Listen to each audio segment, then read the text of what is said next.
إذا فضل نفس واحد فيه بقول وصية الموت، أقول لك يا جبل مرة خلي المحنة تمشي تفوت وأرجع تاني زي أول، أبني من المحنة بيوت وأصنع من أهل دارفور نسيج من كل حلة خيوط، وخلي زراعة الغابات نظف زرعك المحروت، وشبئ أهلك الطيبين، وصدر سمسمك محتوت، وخلي الناس تفك الريق على الفيلم العيب مخطوط.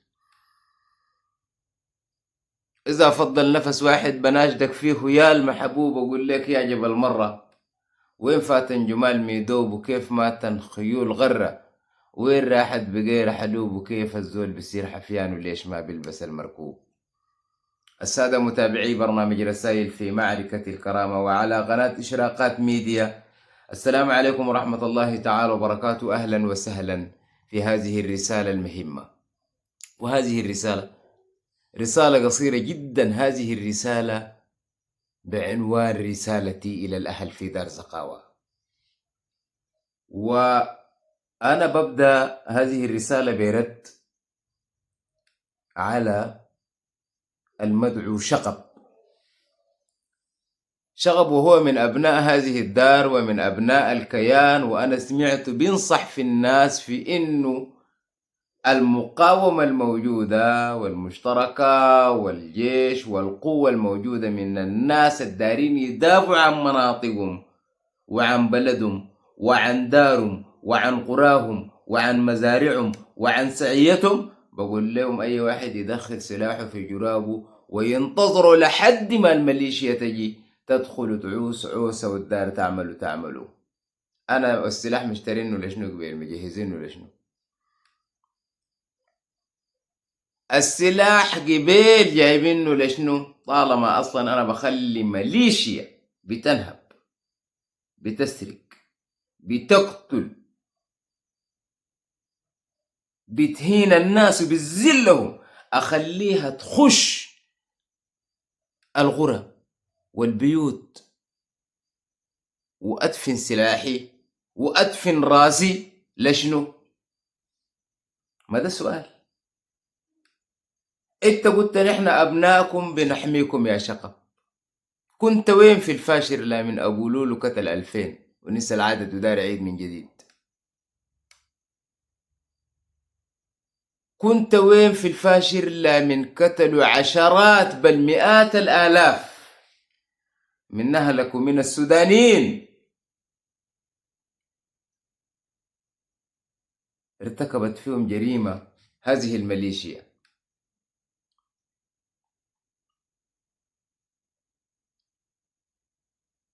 تقول لهم نحن معاكم وبنحميهم؟ ليش ما حميت الناس في الفاشر؟ حميت الناس في تمحل. انت بتقول لهم الناس دي أبدوا حسن نية. حسن النية أبدوها وين؟ يا حتى دخلوها الناس دي والآن بتنعم بالأمن والاستقرار. فئة محل الناس دي دخلوا ما أهانوا المواطن وأذلوه وقتلوه واغتصبوه ونهبوه وارتكبوا ما لم يرتكبه أحد الجنات في حق البشرية. انت لو بتحمي احمي نفسك. انت الآن ما بتقدر تقول الخطأ خطأ والصاح صاح.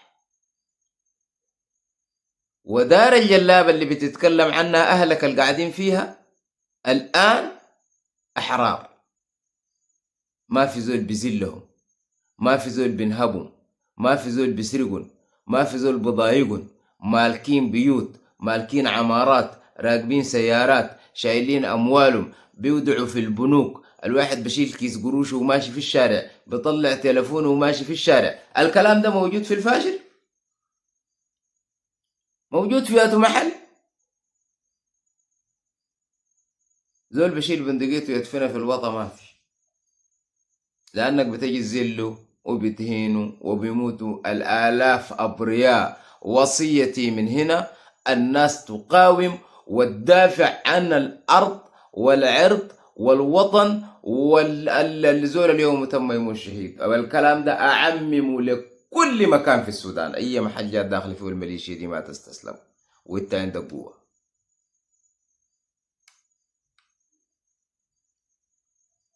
لأنه ما قدمت نموذج محترم في أي محل خشت فيه. قدامنا الفاشر، قدامنا الجزيرة، قدامنا الخرطوم ومدرمان والخرطوم بحري والقرى ودار حمر وأي محل. والناس زي اي محل خشلوه دخلوا الناس ابنائهم، يا هم زي اللي بيتكلم زي شغب ده. اهلنا في دار حمر برضو لا من عدد قليل من الناس باع نفسه ورهن نفسه للدينارات والدراهم وباع البلد. قبيل كان بيقول نفس كلامك ده. دار حمر فضل فيها شنو؟ في زول سارح بسعية هسه مطمئن، في زول عنده مال قاعد، في زول عنده مخزن قاعد، في تاجر قاعد، في دكان قاعد، بتقول لهم قنبوا في متاجركم ودكاكينكم بخليهم من دار الريح فضل فيها شنو؟ شمال الأبيض. الناس في مسيالة، في بار المواطنين قاعدين، في جريجخ قاعدين، في جبرة الشيخ الناس مستقرين، في الشوارع الناس مستقرين، في السعية الناس مستقرين. قوم المجرمين. انت بندقيتك دي الزول اي زول بندقيته دي لا من جابك بيت جاب الحاجات دي. ناس يقفوا رجال في بلدهم ويحموا بلدهم ويدافعوا عن بلدهم، واللي استشهد يستشهد راجل اليوم واحد والساعة واحدة. شكرا جزيلا لكل الذين يتابعون برنامج رسائل في معركة الكرامة وعلى قناة إشراقات ميديا. كان حيين بنتلاقى في رسالة جديدة. ودعتكم الله، قنبوا في العافية.